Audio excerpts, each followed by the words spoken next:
The original idea came from Gandhi's speech where he spoke about, I want to be the change I want to see in the world. Just by wearing those t-shirts, you are part of that change.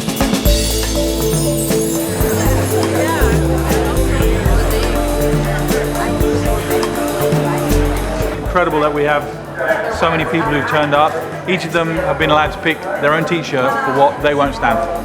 I won't stand for racial slurs. I won't stand for narrow-minded. I will not stand for bullying. I won't stand for hate.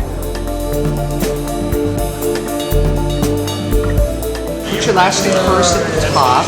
Look at the words on the board. Try to figure something, something that you believe in.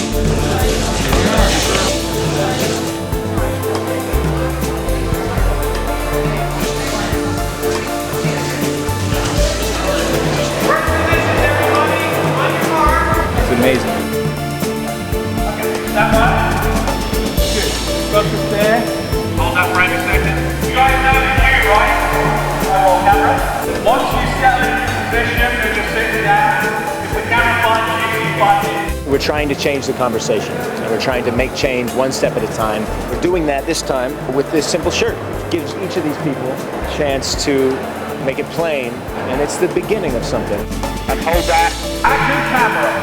My message is that you may not rob a person of their humanity. On my signal, everybody, and hit. We all started taking responsibility for ourselves and actually looking at our mirror reflection and why we create these things that would make more of a difference.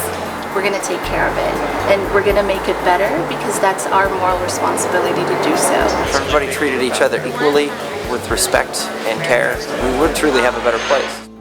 I think this campaign is very important for what's going on in the world today. This campaign, it includes everyone. You know, it's just really cool having a bunch of people come together and unite. And as people start to talk and share their stories, we can really unite, affect change everywhere. Drop down on the face, tilt down. Thank you, everybody. Thank you for your time. That's a wrap.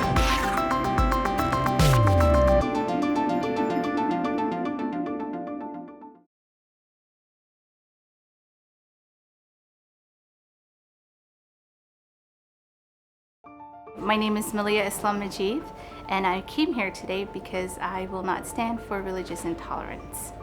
I picked religious intolerance because it's something that's very close to my heart, because it's something that I've been a victim of myself in my life, and it's something that I would never wish for another person to face. I was fortunate to study theology and anthropology at Harvard University, and my first day of my master's program was September 11th. My mother and my father and my brother, who are my heart and soul and my life and everything that there is, they came to settle me in, and in fact, as I was sitting in my introductory courses, they were in the airport, and later on I find out they were on the next flight. So when I witnessed these towers being destructed, to me my heart just melted, because to me I didn't know if my parents were on that plane. That night, just horrible emails were sent to me. My last name was Islam. I wore a headscarf, just saying things that no one should ever have another person say to them. I think those things made me who I am, and motivated the work that I do, which is bridge building. I'm the Executive Director of the South Coast Interfaith Council, and we pride ourselves in creating communities of compassion among people of faith. We don't always take the time to talk to one another. And I think when we truly take the time to just speak to one another and talk to one another, then we start to see an image of ourselves in the hearts of the other. And I think that's where compassion comes from.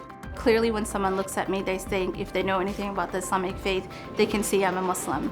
And as someone who's grown up in America and has been a minority faith for all her life, you learn to read body languages, and you learn to see when people approach you with a sense of trepidation. But what's amazing is after you speak with another, after you have some dialogue, after you share a meal, that trepidation subsides. Once we relate on that human level, all these external things that seem to divide us and separate us, that melts away, and we see the humanity in one another. In the line of work that I do, what I'm most fascinated in is how just talking to one another can yield in such positive outcomes. There's such a diversity of faiths present in this country. I think it's its most unique gift and one of its greatest strengths. And I think our challenge is what do we do with that? At the end of the day, we're much more alike than we are different.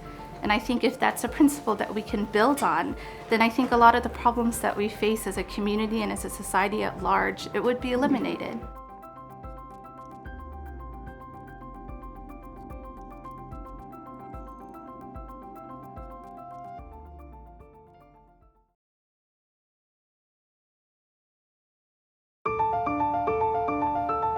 I want to be the change I see in the world. We have one life to live, so why hate each other?